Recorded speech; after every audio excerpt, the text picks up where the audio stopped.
Hello everyone. My self Rahul Gunawat. और आज हम बात करने वाले हैं 9 रीज़न ऑफ एब्डोमिनल के बारे में। जनरली आज का जो हमारा टॉपिक है वो हम बात करेंगे इस टॉपिक के अंदर कि जो हमारे एब्डोमिनल की अगर बात की जाए तो एब्डोमिनल के अंदर जो 9 रीज़न होते हैं उनके बारे में बात करते हैं। तो ये जनरली आना ही आना चाहिए आपको। ये एक इम्पोर्टेंट टॉपिक है जनरली, जो हमारे पूरी लाइफ में जनरली काम आता है। करेक्ट। अब मैं बताऊंगा कि क्यों काम आता है या कैसे काम आता है, वो सारी चीज़ें बताऊंगा। तो इसके अंदर मैं जो एब्डोमिनल के जो 9 रीज़न हैं उसको मतलब कहने का मतलब ये है कि ये हमारा एब्डोमिनल है जो मैंने डायग्राम के अंदर शो कर रखा है। इसके अंदर 3 रीज़न है वो हमारे अपर एब्डोमिनल रीजन के अंदर है। 3 रीज़न है वो एक मिडल एब्डोमिनल रीजन के अंदर प्रेजेंट है। और 3 रीज़न है वो एक लोअर एब्डोमिनल के अंदर प्रेजेंट होता है। अब कहने का मतलब ये आता है कि बात ये आ जाती है कि ये जो 9 रीज़न ऑफ एब्डोमिनल है इसको पढ़ने की क्या ज़रूरत पड़ी और ये कैसे यूज आता है ये बता देता हूँ। मान लो कोई डॉक्टर है या कोई भी किसी भी तरह का मेडिकल स्टूडेंट है या कोई भी किसी भी तरह का क्लिनिशियन है। जब वो पेशेंट के एक फिजिकल एग्जामिनेशन में जब एब्डोमिनल कैविटी के इन 9 रीजन के अंदर डिवाइड करते हैं जनरली, जब कोई भी किसी भी तरह का मान लो कोई डॉक्टर है या कोई भी किसी भी तरह का मेडिकल स्टूडेंट हो गया या कोई भी किसी भी तरह का क्लिनिशियन है, जब उसका फिजिकल एग्जामिनेशन होता है तो उस फिजिकल एग्जामिनेशन के अंदर इन एब्डोमिनल के 9 रीजन के अंदर डिवाइड करते हैं। करेक्ट। अब ये जो 9 रीजन जो डिवाइड करने का क्या काम है जनरली, इसके पीछे क्या कारण है जनरली, इसके पीछे ये कारण है कि मान लो एक तो 9 रीजन में जो पर्टिकुलर डिवाइड करा, तो अगर जैसे मान लो कि इस फर्स्ट रीजन के अंदर ये ऑर्गन आ रहे हैं, इसके अंदर ये पार्ट्स प्रेजेंट है, इसके अंदर ये प्रेजेंट है, तो मतलब एक पर्टिकुलर ऑर्गन की अगर बात करूं तो उस पर्टिकुलर ऑर्गन की वो अपन मतलब पर्टिकुलर ऑर्गन को बता सकते हैं कि ये इस रीजन के अंदर पेन हो रहा है तो ये वाला रीजन है। मान लो जैसे एग्जांपल लेके बताता हूँ, जैसे लिवर है। अगर लिवर के अंदर जैसे हिपेटाइटिस हो रहा है तो हिपेटाइटिस की अगर बात करो तो हिपेटाइटिस के अंदर पेशेंट को पेन हो रहा है तो इसका मतलब है कि ये हमारे राइट हाइपोकॉन्ड्रियम रीजन के अंदर पेन हो रहा है। दूसरा एग्जांपल लेता हूँ। मान लो जैसे कोई भी किसी भी तरह के अवल्टा के अंदर पेन हो रहा है तो हमको पता होना चाहिए कि अवल्टा कौन से रीजन के अंदर आता है, वो हमारे अम्बेलिकल के अंदर आता है। करेक्ट। ये फिफ्थ पार्ट है अम्बेलिकल, ये वाला इसके अंदर आता है। तो जाहिर सी बात है कि हमें फिर पता चल जाएगा कि ये अम्बेलिकल कहाँ से पेन हो रहा है। वैसे हम अगर ये रीज़न पता नहीं होगा तो कैसे हम पता लगा पाएंगे, नहीं लगा पाएंगे ना यार। दूसरी, जैसे मान लो सिग्मोइड कोलोन है, तो सिग्मोइड कोलोन के अंदर किसी भी तरह का कोई पेन हो रहा है मान लो, तो कैसे पता लगा पाएंगे, तो जब हमें पता होगा कि सिग्मोइड कोलोन किसके किसके अंदर इंक्लूड होता है, वो राइट लेफ्ट इलिक फोसा के अंदर इंक्लूड होता है, तभी तो हमें पता चल पाएगा कि लेफ्ट इलिक फोसा के अंदर पेन हो रहा है। करेक्ट। और जैसे दूसरा एग्जांपल मान लूँ मैं, जैसे स्प्लेन मान लो, तो स्प्लेन के अंदर पेन हो रहा है तो हमें पता होना चाहिए कि जो स्प्लीन है वो लेफ्ट हाइपोकॉन्ड्रियम रीजन के अंदर होती है, इस इंक्लूड होती है, इसलिए यहाँ से पेन आ रहा है। मतलब एक ये पर्टिकुलर रीजन का पता होना चाहिए और इन पर्टिकुलर रीजन के अंदर कि कौन कौन से ऑर्गन प्रेजेंट है वो सारी चीज़ें अपन को आना ही चाहिए जनरली। तो अब बात ये आ जाती है और इन 9 रीजन के बेसिस पे अपन उसकी जो डिस्क्राइब कर सकते हैं उन पर्टिकुलर रीजन को और उनकी पोजीशन जनरली बता सकते हैं। अब बात दिमाग में ये आ जाती है कि ऐसा क्या है, किस के बेसिस पे हम जो ये 9 रीजन है वो डिवाइड करते हैं, तो वो भी मैं बता देता हूँ। होता क्या है कि दो तरह के तो एक चार तरह के इमेजनरी प्लेन हैं जिनको कंसिडर करके हम जो पूरा का पूरा जो 9 रीजन है एब्डोमिनल के उसको अपन डिवाइड करते हैं। जिसमें से होता क्या है कि जो दो प्लेन है वो तो एक वर्टिकल प्लेन है जो हमारे एब्डोमिनल को रीजन को डिवाइड करता है, और दो रीजन है वो हमारे हॉरिजॉन्टल में है जो हमारे एब्डोमिनल को डिवाइड करता है। करेक्ट। अब जो वर्टिकल में जो प्लेन होते हैं, जो एक एब्डोमिनल रीजन को डिवाइड करता है, वो एक राइट प्लेन होता है, एक लेफ्ट प्लेन होता है, जो मैंने रेड कलर से यहाँ पे दिखा रखा है आपको। उसके बाद में नेक्स्ट मैं बात करता हूँ कि और जो दो हॉरिजॉन्टल में जो प्लेन होते हैं, एक होता है सुपीरियर प्लेन, ऊपर की तरफ होता है सुपीरियर बोला, नीचे की तरफ होगा इंफीरियर बोला। जो सुपीरियर प्लेन होता है इसको बोला जाता है ट्रांसपाइलोरिक प्लेन। अब बात दिमाग में एक आ जाती है यार कि ट्रांसपाइलोरिक प्लेन इसको क्यों बोला, इसका भी रीजन है मेरे पास। इसका रीजन ये है कि यहाँ पे ये है मेरा डायफ्राम। डायफ्राम अगर यहाँ पे इसके जस्ट अगर इस रीजन की अगर मैं बात करूँ यहाँ पे, तो यहाँ पे जनरली यहाँ पे हमारा स्टोमक है, स्टोमक का जो पाइलोरिक रीजन प्रेजेंट होता है, तो इसलिए उसको ट्रांसपाइलोरिक प्लेन बोल दिया। दूसरी बात आ जाती है कि इंफीरियर को इंटर ट्यूबरकल्स प्लेन क्यों बोला, ये भी मैं बता देता हूँ। क्योंकि ये हमारी क्या है, एक इंटर ट्यूबरकल्स, ये हमारी क्या है, सॉरी प्यूबिक बोन है। प्यूबिक मतलब इलियम इस्चियम प्यूबिस। तो ये वाली जो बोन है ये शो कर रखी है मैंने, ये इलिक क्रेस्ट है जनरली। अब इलिक क्रेस्ट के भी बीच से जा रहा है, मतलब इंटर से जा रहा है। इंटर भाई जैसे मान लो जो बीच वाली जो कोई भी चीज रहती है उसको इंटरमीडिएट बोलते हैं ना, तो वो इंटर से जा रहा है, मतलब इंटर प्लेन से जा रहा है। और ट्यूबरकस मतलब इसका जो क्रेस्ट है इलिक का, उसको बोला जाता है, तो इंटर ट्यूबरकस प्लेन इसलिए बोला। दूसरी बात आ जाती है कि जो लेफ्ट की अगर बात करूं, तो लेफ्ट जो वर्टिकल प्लेन है इसको बोलते हैं मिड क्लेविकल प्लेन। अब मिड क्लेविकल प्लेन क्यों बोला, क्योंकि ये हमारी क्लेविकल बोन है, दिख रही होगी आपको। तो अब इस क्लेविकल बोन के भी बीच में से जा रहा है, मतलब बीच में से जा रहा है, मतलब मिडल से जा रहा है, तो इसलिए बोला मिड क्लेविकल प्लेन, मतलब क्लेविकल के मिडल से जा रहा है, बीच से जा रहा है। हो गया बात। तो ये समझ में आ गया कि किसके बेसिस पे इसको डिवाइड कर रहे हैं और कैसे डिवाइड कर रहे हैं जनरली इसको। उसके बाद में नेक्स्ट पॉइंट की अगर मैं बारे में बोलूं, तो एक ये आ जाती है जनरली, एक और बात बता देता हूं मैं आपको कि जो अगर इस रीजन की अगर मैं बात करूं यहाँ पे ये जो हमारा, ये अगर मैं बात करूं, ये जो एक सुपीरियर प्लेन और जो ट्रांसपाइलोरिक प्लेन की अगर बात करूं, ये हमारा क्या है कि एक अम्बेलिकल और स्टेर्नम की अगर बात करूं, ये अम्बेलिकल है और यहाँ पे स्टेर्नम है जनरली। तो स्टेर्नम बोलूँ तो एक ब्रेस्ट बोन है, उसके बीच से ये प्लेन पास होता है, ये अम्बेलिकल हो गया। और ये हमारे यहाँ पे स्टेर्नम होता है, जो स्टेर्नम क्या है, एक ब्रेस्ट बोन है जनरली। तो वहां उसके बीच से एक प्लेन ये पास होता है, ये सुपीरियर और ट्रांसपाइलोरिक प्लेन। बट अगर ये प्लेन की अगर बात करूं, तो अप्रोक्स ये नहीं बता सकता, मैं इसके बारे में अप्रोक्सीमेटली नहीं बता सकता।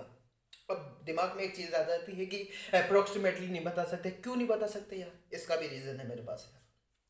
क्योंकि मैं जो चीजें समझाने आया हूं ना यहाँ पे वीडियो के अंदर, तो जाहिर सी बात है कि मैं रीजन लेके आया हूँ यार। क्योंकि मैं ऐसी चीजें वीडियो के अंदर कभी नहीं बताता जिसका मेरे पास कोई रीजन नहीं है, या तो अगर वीडियो बनाता हूं तो हर चीज का रीजन साथ में लेके आता हूं यार, तो इसका भी रीजन है मेरे पास। तो ध्यान से देखिएगा, ध्यान से सुनिएगा कि कारण ये है कि जो स्टेनम रहता है ना हमारा, अब स्टेनम के अंदर क्या है, जिफोइड प्रोसेस होता है। वो हमारा जो जिफोइड प्रोसेस है वो पर्सन टू पर्सन वेरी करता है यार। मैंने क्या कहा कि अगर मैं बात करूं इस सुपीरियर और ट्रांसपाइलोरिक प्लेन से, ध्यान से सुनिएगा, तो ये इसको अम्बेलिकल और स्टेर्नम मतलब जो ब्रेस्ट बोन है उसके बीचों बीच से जाता है, बट अप्रोक्सीमेटली इसकी जो पोजीशन है वो मैं नहीं बता सकता। अब ऐसा क्यों नहीं बता सकता यार, वो ऐसा इसलिए नहीं बता सकता यार क्योंकि मान लो जो हमारा जो स्टेर्नम जो बोन होती है, जो ब्रेस्ट बोन है, अब उसके अंदर क्या है, जिफोइड प्रोसेस होगा। अब जिफोइड प्रोसेस है, ये हर इंसान के अंदर पर्सन टू पर्सन वेरी करेगा। अब जब पर्सन टू पर्सन वेरी करता है, मतलब उसकी, इसलिए उसकी जो करेक्ट पोजीशन मैं नहीं बता सकता। बट यार आपको दिमाग में एक चीज आई होगी, यार करेक्ट पोजीशन नहीं बता सकते तो फिर कैसे पता चलेगा, है ना, उसके लिए भी जुगाड़ है अपने पास। उसके लिए क्या है कि जो लंबर वर्टिब्रेटा होता है, ये लंबर वर्टिब्रेटा तो ये इसके बेसिस पे डिवाइड करते हैं। फिर देखो क्या होता है कि जो ट्रांसपाइलोरिक जो प्लेन होता है, इसके ऊपर की तरफ होता है लंबर L1 लंबर वर्टिब्रेटा, और इसके नीचे होता है L2 लंबर वर्टिब्रेटा। जनरली आगे जाके मैं बताऊंगा कि जो पूरा का पूरा जो मिडल वाला जो एब्डोमिनल रीजन है, ये सारे के सारे यहाँ पे लंबर है generally, L1 L2 L3 L4 L5, ये सारी है यहाँ पे जनरली लंबर रीजन है जनरली है। इसलिए मैं बताऊंगा कि ये जो राइट लंबर, इसको क्यों बोला, क्योंकि लंबर रीजन है यार यहाँ पे। तो अगर राइट साइड में है तो राइट लंबर बोला, लेफ्ट साइड में है तो लेफ्ट लंबर बोला। बोलने के पीछे कारण है क्योंकि लंबर वर्टिब्रेटा है यहाँ पे यार।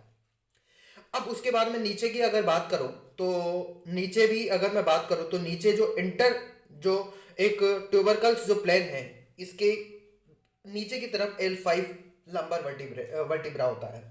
अब अगर आपको कोई पूछ लेता है कि इंटर ट्यूबरकल्स प्लेन की जो पोजीशन है वो कैसे कहाँ होती, तो आप उसको क्या जवाब दोगे? उसको एक ही जवाब दोगे आप कि जो भैया L5 की अगर बात करूं तो L5 के ऊपर की तरफ जो एक प्लेन जाता है उसी को बोला जाता है इंफेरियर और इंटर ट्यूबरकल प्लेन।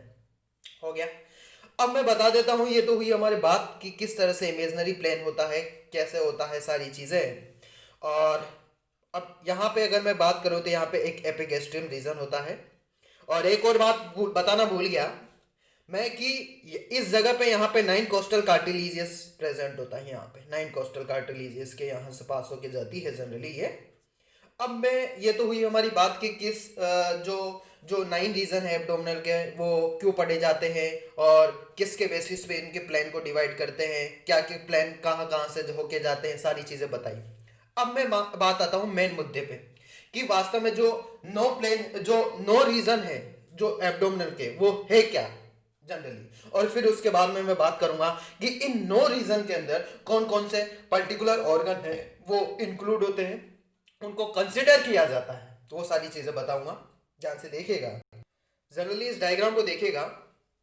इस डायग्राम के अंदर मैंने अभी अभी कहा कि एब्डोमिनल को 9 रीजन में डिवाइड किया है। अपर 3, मिडल 3, लोअर 3। जो अपर 3 जो है ये फर्स्ट, ये सेकंड, ये थर्ड, ये fourth, fifth, six, seventh, eight, ninth, 9 region में डिवाइड किया गया है। जो फर्स्ट जो रीजन है वो उसको बोला जाता है राइट हाइपोकॉन्ड्रियम। राइट हाइपोकॉन्ड्रियम कहाँ है? ये हमारे जो ट्रांसपाइलोरिक प्लेन है इससे ऊपर की तरफ है, और जो राइट जो हमारा प्लेन है इसके इस साइड में यहाँ पे राइट हाइपोकॉन्ड्रियम। अब इस राइट हाइपोकॉन्ड्रियम के अंदर क्या क्या ऑर्गन प्रेजेंट होते हैं, वो जैसे लिवर हुई, गाल ब्लैडर हुए, ये सारी चीज़ें अपन प्रेजेंट होती है इसके अंदर। उसके बाद में ये जो सेकंड रीजन है जो हमारे डायफ्राम के नीचे की तरफ प्रेजेंट होता है और ट्रांसपाइलोरिक के ऊपर की प्रेजेंट होता है यहाँ पे, और मिडल में प्रेजेंट होता है, और इसको बोला जाता है जनरली एक एपिगेस्ट्रियम रीजन। जो एपिगेस्ट्रियम रीजन है इसके अंदर यहाँ पे हमारा स्टोमक होता है, पेनक्रियाज होता है, हमारा ड्यूडेनम होता है, वो सारी चीज़ें यहाँ पे प्रेजेंट होती है। उसके बाद में थर्ड रीजन है जो हमारे ट्रांसपाइलोरिक प्लेन के ऊपर की तरफ, और ये लेफ्ट जो प्लेन है that can be mid clavicle plane, इसके इस साइड में प्रेजेंट होता है, लेफ्ट यहाँ पे इस साइड में, इसको लेफ्ट हाइपोकॉन्ड्रियम प्लेन बोला जाता है, जिसके अंदर स्प्लेन, लेफ्ट सिलिक, फ्लेक्सर, ये सारी चीज़ें इंक्लूड होती है। उसके बाद में नेक्स्ट मैं बात करूंगा, ये तो हुई हमारे अपर 3 रीजन के बारे में बात। अब मैं बात करता हूँ मिडल 3 रीजन। मैंने अभी अभी कहा आपसे कि यहाँ पे बीच में क्या है, लंबर रीजन होता है। तो लंबर के जो अगर मैं राइट की अगर बात करूँ तो राइट साइड में होगी तो राइट लंबर, लेफ्ट साइड में होगी तो लेफ्ट लंबर, और बीच में होगी जो मिडल एब्डोमिनल रीजन बोल सकते हैं अपन। तो यहाँ पे अम्बेलिकल होता है, अम्बेलिकल रीजन होता है, जिसके अंदर अम्बेलिकल रीजन के अंदर तो coil of small intestine, aorta, inferior vena cava, ये सारी इंक्लूड होती है। राइट लंबर के अंदर right kidney, right ureter, ascending colon, ये सारी चीज़ें इंक्लूड होती हैं। और लेफ्ट लंबर की अगर बात करूँ तो इसके अंदर left kidney, left ureter, descending colons, वो सारी चीज़ें इंक्लूड होती हैं। इसी वीडियो के अंदर मैं बताऊंगा कि किस रीजन के अंदर क्या पेन होता है तो कहाँ पे फील होता है, वो सारी चीज़ें बताऊंगा। बस मैं बता रहा हूँ कि कौन कौन से रीजन है वो इंक्लूड होते हैं पहले तो। उसके बाद में अब ये मिडल की बात हो गई, मिडल एब्डोमिनल रीजन। अब लोअर एब्डोमिनल रीजन के बारे में बात करता हूँ। इसके अंदर भी तीन तरह के रीजन हैं। अगर लोअर एब्डोमिनल के राइट साइड की अगर बात करूँ तो राइट इलिक फोसा, और जो राइट इलिक फोसा होता है ये प्यूबिक बोन तक डिसेंड करता है। ये जो हमारी जो देखो यार, ये जो हमारा जो राइट प्लेन है ना, ये यहाँ से डिसेंड हो रहा है, और कहाँ तक डिसेंड करेगा, या कॉलर बोन से मिड क्लाविकल बोन से डिसेंड हो रहा है, और प्यूबिक जो बोन है ये मतलब इलियम इस्चियम प्यूबिस वहाँ तक डिसेंड करता है ये जनरली। अब उसके बाद में ये है कि ये यहाँ पे जो मिडल की अगर बात करूँ, जो मिडल में वो हाइपोगैस्ट्रिक रीजन होता है लोअर एब्डोमिनल के मिडल में। और लेफ्ट साइड अगर बात करूँ तो लेफ्ट इलिक फोसा प्रेजेंट होता है। लेफ्ट इलिक फोसा के अंदर सिग्मोइड कोलोन इंक्लूड होता है।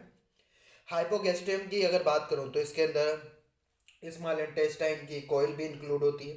तो देखो, coil of small intestine umbilical region के अंदर भी इंक्लूड होगी और हाइपोगैस्ट्रियम के अंदर भी इंक्लूड होगी, दोनों के अंदर इंक्लूड है। दूसरी बात, यूरिनरी ब्लडर है वो भी इंक्लूड होता है।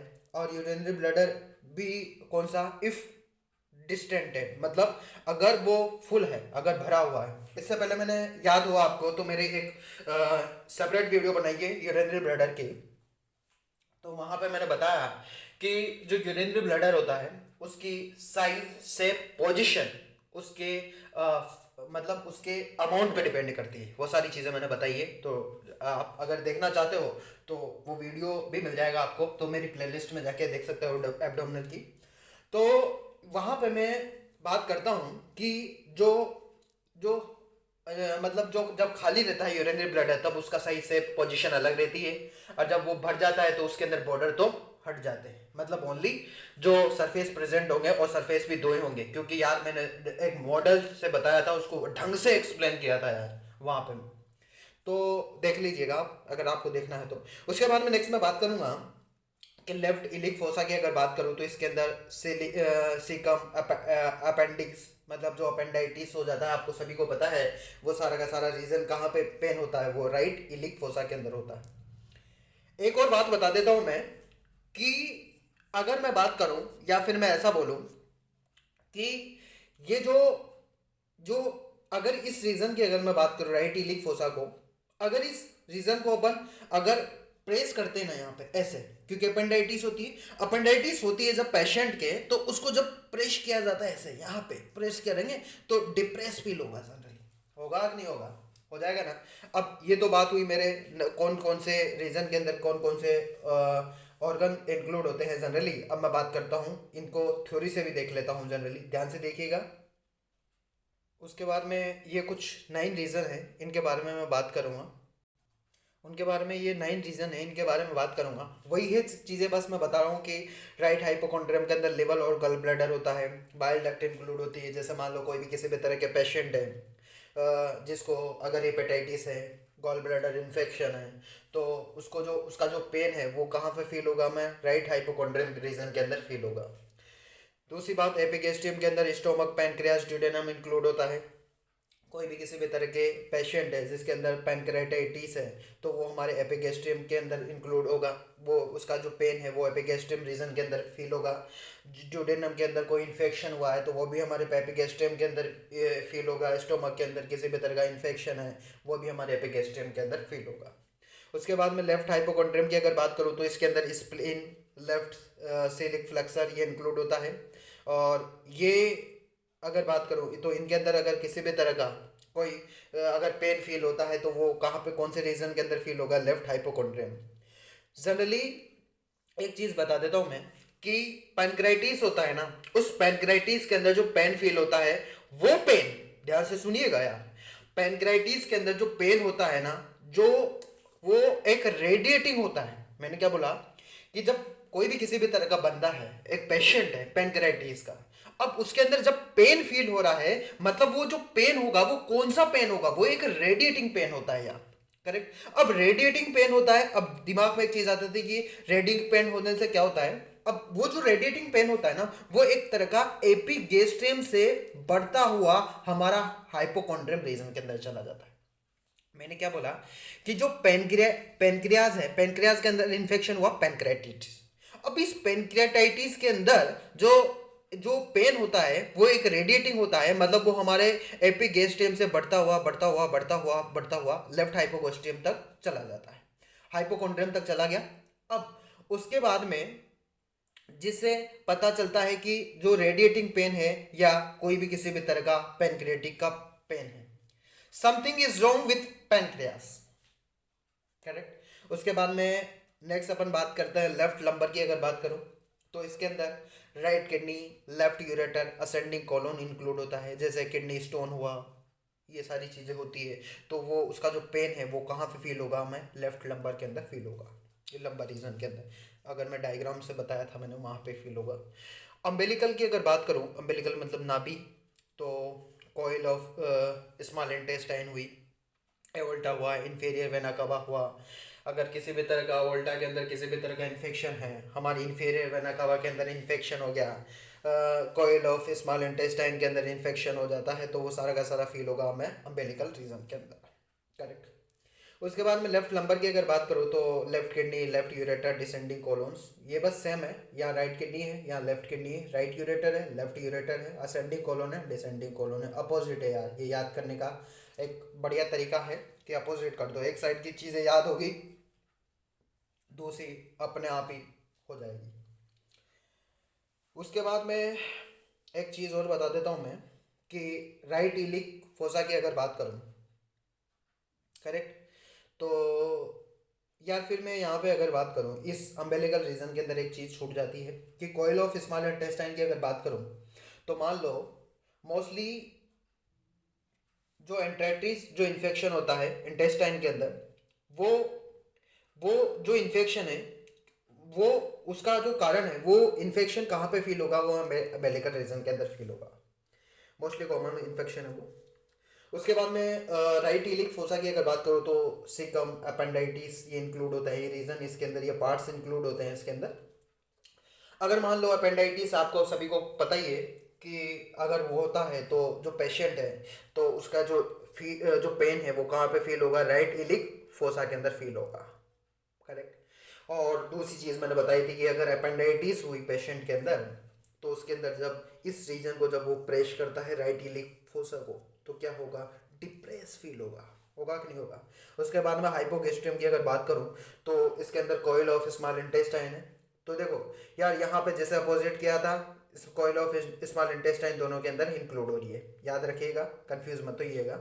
यूरिनरी ब्लडर अवर अवर डेस्टेंट है, मतलब फुल है, भरा हुआ है, तो वो भी इसके अंदर इंक्लूड होगा हाइपोगेस्ट्रियम के अंदर। यूट्रस अगर एलार्ज है तो यूट्रस यहाँ पे भी है, एक यूट्रस पड़ा अपन ने दोनों जगह, राइट और लेफ्ट,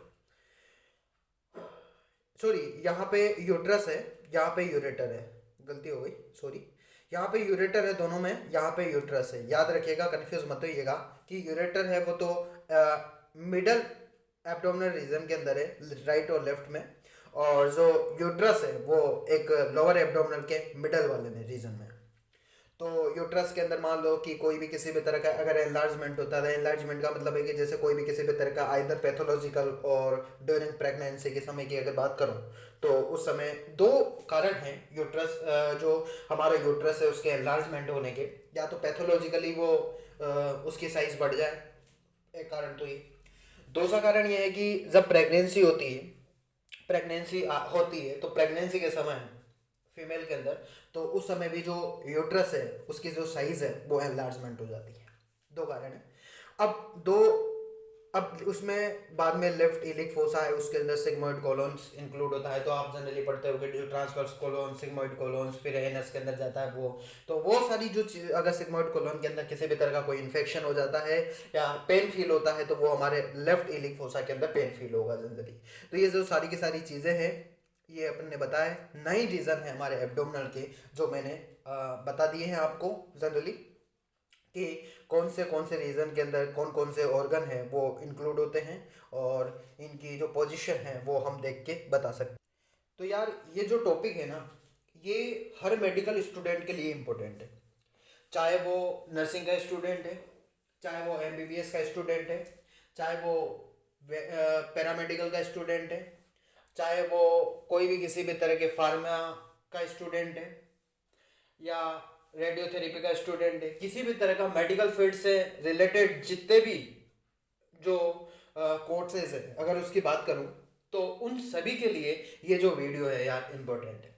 ये जो नई रीज़न है ना होम्योपैथी का, जो होम्योपैथी की बात करूं, कोई बच्चा है होम्योपैथी का, कोई आयुर्वेदिक का बच्चा है, करेक्ट, कोई यूनानी का बच्चा है, करेक्ट, कोई योगा का बच्चा है, मतलब कोई भी मेडिकल फील्ड से रिलेटेड जितने भी, जो कोई भी बच्चा है उसको ये जो नाइन रीजन है एब्डोमिनल के यार, या कोई नीट का बच्चा है, तो सभी को आने ही आना चाहिए nine region of abdominal. Generally ये हमारे जो अगर यार हम एब्डोमिनल, अगर हम यार मेडिकल फील्ड में अगर एंटर कर गए ना यार, तो हमें हमारा मेन जो मोटिव है वो क्या होना चाहिए कि हमें ज्यादा से ज्यादा चीजें आनी चाहिए, करेक्ट। मतलब जो मेरा मेन मोटिव है ना, वही मेन मोटिव यही है कि ज्यादा से ज्यादा चीजें गेन करने की कोशिश करूं। जितनी ज्यादा नॉलेज होगी ना उतना ही ज्यादा प्रॉफिट मिलेगा यार इस फील्ड के अंदर, तो यार करेक्ट। तो आशा करता हूं कि ये वीडियो आपको पसंद आई होगी। अगर ऐसा हुआ है तो please like share subscribe my medicos studio YouTube channels, और इसके जो नोट्स है वो मैं अपने टेलीग्राम चैनल पे अपलोड कर दूंगा। Thank you.